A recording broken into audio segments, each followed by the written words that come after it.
ভাগ্যিস তুই এসেছিলি নির্মল, না হলে। কেন রে পুটু, তুই কি কোনো বিপদে পড়েছিলি? না না, সেরম কিছু নয়। মনে মনে ভাবলাম যত দোষ তুই স্টেশন মাস্টারটা, ওই তো আমায় প্রথমে হরির হোটেলে যাবার কথা বললো, তারপরে তো ওই চাওলা লোকটা আমায় হরি হোটেলে যেতে বললো, তারপর সেখানে খাবার পর সেই রাস্তায় সেসব ছায়ামূর্তির মিছিল আমায় ফলো করতে করতে আসছিল। পালিয়ে মন্দিরে গেলাম, আমায় দেখে ওখানে লোকগুলো পালিয়ে গেল।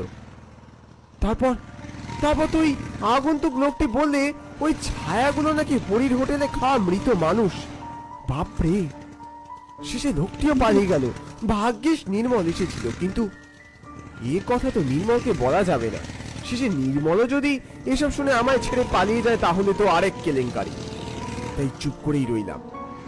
হরির দেওয়া কিছু অ্যান্টাসিড এখনো আছে সাথে, রাতে যদি কোনো অসুবিধা হয় তখন না হয় খাবো।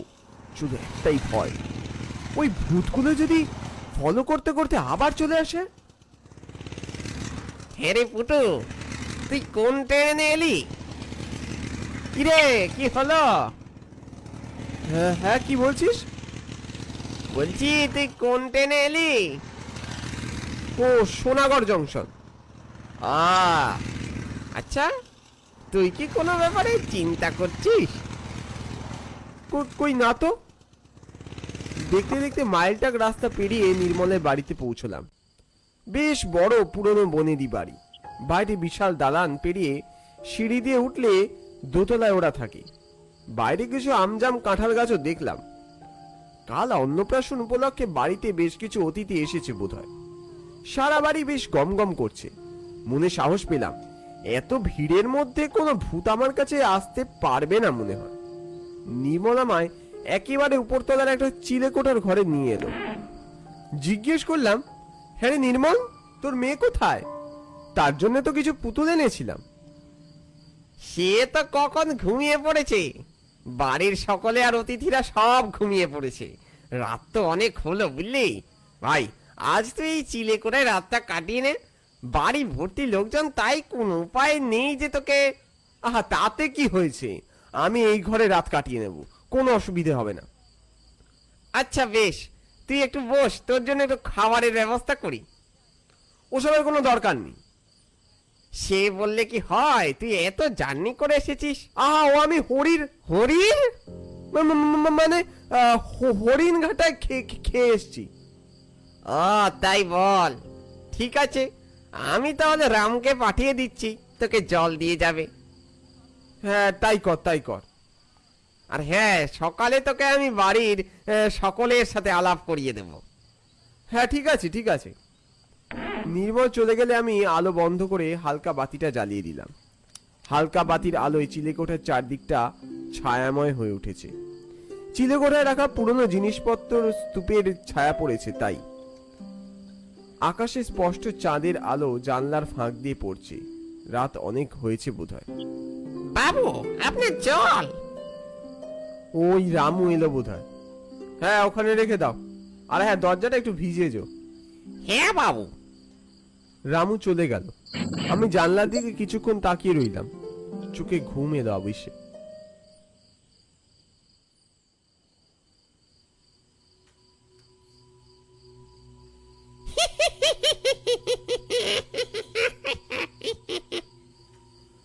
অদ্ভুত শব্দে ধর্মড়িয়ে উঠলাম।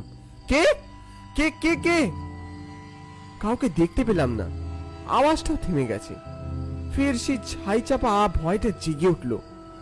চারদিকে চেয়ে দেখলাম, চারদিক খুব নিস্তব্ধ। বালিশে পাশ ফিরে শুয়ে রইলাম। এমন সময় খুব ভালোভাবে লক্ষ্য করলাম, আরে, চিলে করে রাখা আসবাবের ছায়াগুলো সমানে দুলছে। দেখে প্রচন্ড ঘাবড়ে গেলাম। মনে সন্দেহ রইল না তাহলে ওই ছায়ামূর্তিগুলি এখন আমার পিছু ছাড়েনি। মনে সাহস নিয়ে জিজ্ঞেস করলাম, কি চাই তোমাদের? কেন আমার পিছু নিয়ে এসো? কোনো সাড়া এলো না। তবে কি আমার মনের ভুল? কিন্তু ভালো করে স্তূপের ছায়ের দিকে তাকালাম, ওটা তো এখনো দুলছে। উপরে ইলেকট্রিক পাখাটার দিকেও লক্ষ্য করে দেখলাম, ওটা হঠাৎ অসম্ভব দুলছে। মনে একখানা বুদ্ধি আঁটলাম। খুব জোরে চেঁচিয়ে বললাম, শোনো, তোমরা যদি না বলো তোমরা কি চাও, আর তোমাদের চেহারা যদি না দেখাও, তাহলে তাহলে আমার কাছে হরির দেওয়া যত অ্যান্টাসিড আছে না, সব আমি এক্ষুনি খেয়ে ফেলবো। অতঃপর অতঃপর আমার পেটটা সজোরে কেউ টানছে অনুভব করলাম। আমি একেবারে শূন্যে উঠে যাচ্ছি। এইবার আর্তনাদ করে উঠলাম, বাঁচাও, ও বাবা বাঁচাও। তাতে কোনো লাভ হলো না। একেবারে পাখার সামনে দেখলাম পাখার উপরে একটা কঙ্কাল দৃশ্যমান হলো। সে একবার বিকট আমায় দেখে হাসলো। খোকা, ওই ভুলটা করো না, তাহলে তোমরা ঘাড় মুটকে তোমাকেও আমাদের দলে নিয়ে নেব। নিচে তাকিয়ে দেখি আরো 10-20টা কঙ্কাল একসাথে হাসছে।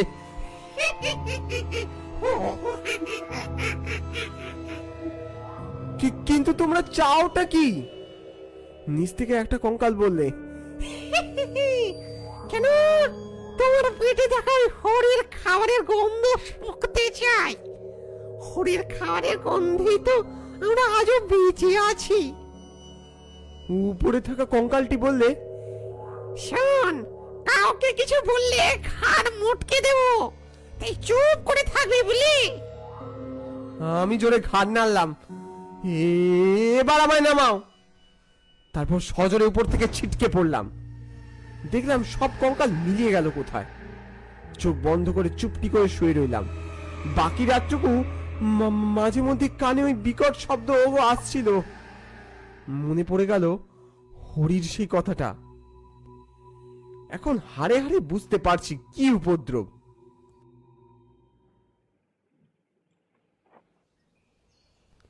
চোখে জোরালো রোদের আলো পড়তে জেগে উঠলাম।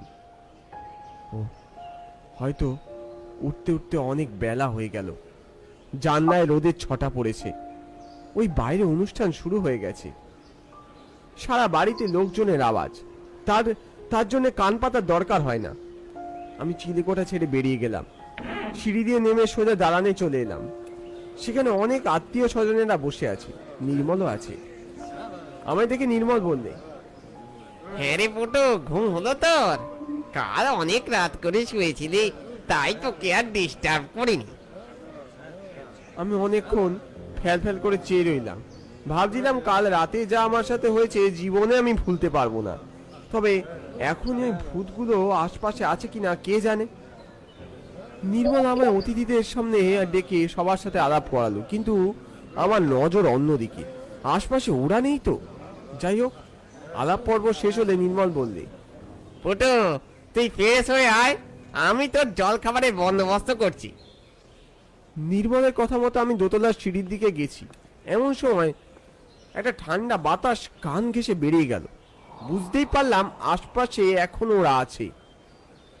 সবাই বললাম, আবার কি হলো? শোনো খোকা, কোনরূপ খাবার খালে চলবে না, বুঝেছ? কেন? আমার যে বড় খিদে পেয়েছে। ওসব জানিনি, খাবার খেয়েছো কি মুড়েছ? আচ্ছা আচ্ছা, বেশ, আপনি যখন বলছেন। খুব ভালো, খুব ভালো। কানের পাশ দিয়ে হাওয়াটা ফের বেরিয়ে গেল অনুভব করলাম। বুঝতে পারছি না কতক্ষণই বা এই বিপদ সঙ্গে নিয়ে থাকবো। ভাবলেই গা শিউরে উঠছে। নির্মলকে গিয়ে বললাম শরীর ভালো নেই, শুধু এক গ্লাস জল পাঠিয়ে দে। নির্মল অনেক জোরাজোরি করলো, কিন্তু আমি অনড় রইলাম, এই ভেবে যদি সত্যি সত্যি ওরা আমার ঘাড় মটকে দেয়।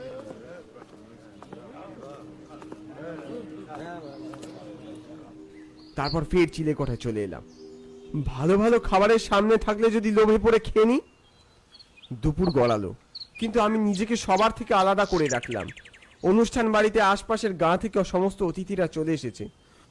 হঠাৎ জানালা দিয়ে তীব্র খাদ্যের ঘ্রাণ এলো। আমি আর নিজেকে সামনে রাখতে পারলাম না। ভূত টুত ভুলে পাগলের মতো দরজা ঠেলে সিঁড়ি দিয়ে নিচে নেমে গেলাম। সোজা চলে গেলাম খাবারের জায়গায়।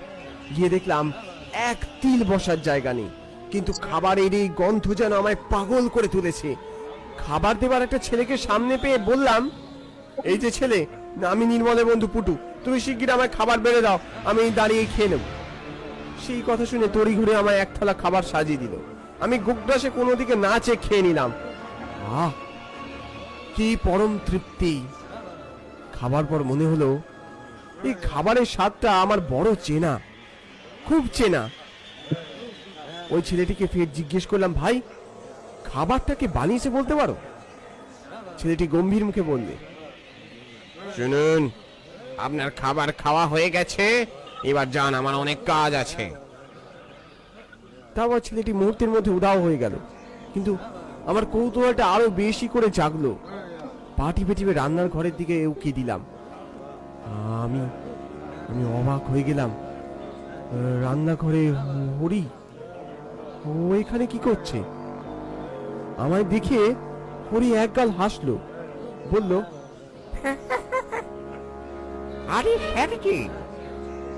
আমি বললাম, হরি তুমি এখানে কি কি ব্যাপার?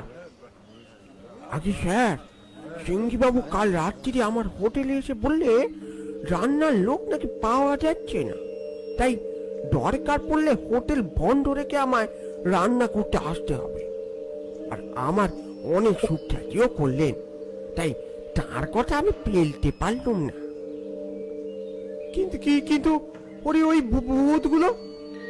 এই স্যার স্যার, এখন ওদের নাম নেবেন না, ওরা সব ঘুমোচ্ছে তো। আবার খাওয়া হলে ওরা আবার জেগে উঠবে, খেলা করবে সবার সাথে।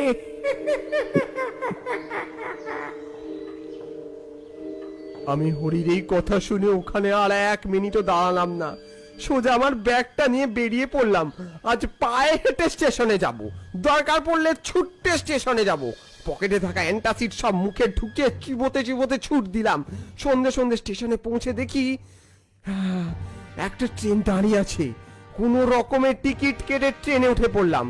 আজকে কি ওখানে ঘটলো সেটা নির্মলের থেকে পরে না হয় জেনে নিয়ে তোমাদের একদিন শুনিয়ে দেব। আগে নিরাপদে বাড়ি তো ফিরি।